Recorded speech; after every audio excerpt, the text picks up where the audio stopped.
teach your child to read in 100 easy lessons. Yeah. That is an example of direct instruction. Yeah, exactly. So I want you to understand if you don't know what direct instruction is, you've probably seen that book, and you do understand that this is a lot what Michael's talking about. And so you've gone through, like you said, that you had no curriculum to start out with because you knew the instruction part of it, and you had to write it out loud. So now parents. Yeah, I had McGraw-Hill material. Mm-hmm. Very expensive McGraw-Hill materials, and then we cobbled the measurement and the behavior management program around them. Mm-hmm. And then when the homeschoolers came after me and said, I need your curriculum, we couldn't send them to McGraw-Hill. I mean, that was silly. So we just started writing our own.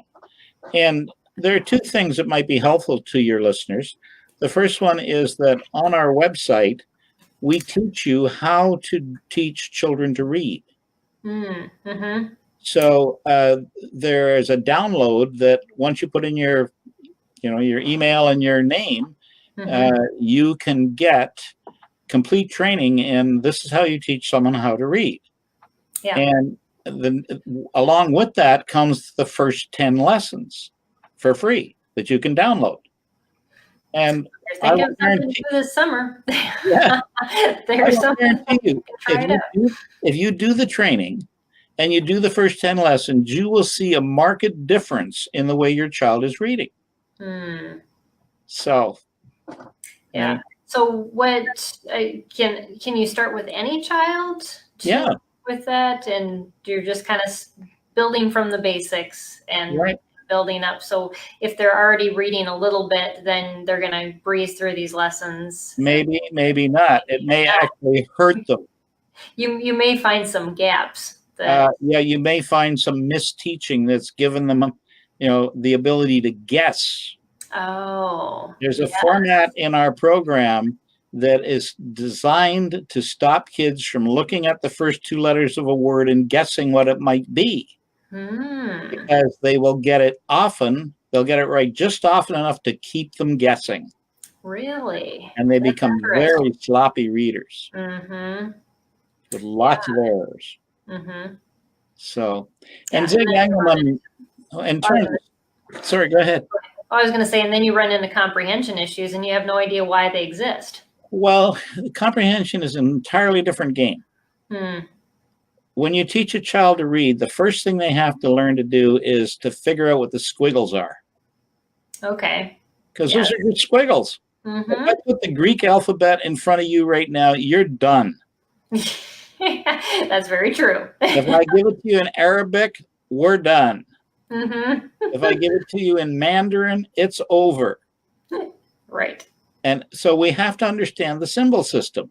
But there's problems with that because B and D and P and Q all look a lot alike except for their orientation in space. Right. You flip it over and it becomes a different letter. You flip it down, it becomes a different letter. Kids have no experience with using orientation in space as a way to tell anything apart. That is an interesting perspective. I've never thought of it that way. It's not a perspective, it's a fact. Yeah. I mean, if you've been to an air show, you see a jet plane go by, and then it turns around, and comes back upside down. Right, but it's still a jet plane. What is that? You say it's a jet plane. Orientation doesn't change it. It'll turn on its tail and go straight up. The plane turns around the top, comes straight down. Orientation we learn to ignore. Because space objects are constant, except for B, D, P, Q. So true. Yeah. But if you're not a competent instructional designer, you could easily mix those in, and now the kid's confused. Yeah. Now he'll get called dyslexic. So just because of that one gap in understanding, it's like a translation error, basically. We wounded him. Yeah. So in our program, D comes first in lesson 3. B will not be seen anywhere, anytime until lesson 14. Q gets matched up with U. How many words do you know that start with Q that don't have a U after it? None.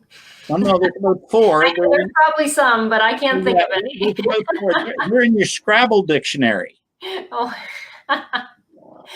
I'll have to take that out. We've never used them. Hmm. So, and then P is further out yet. Wow. So by separating them and making sure children can do these at 50 to 60 a minute. Yeah. But they can't be confusing them and getting them without more than 2 errors. So we've got a stopgap measure for each, and every fluency check, every fifth lesson, we combine everything together and they have to show me again. So yeah.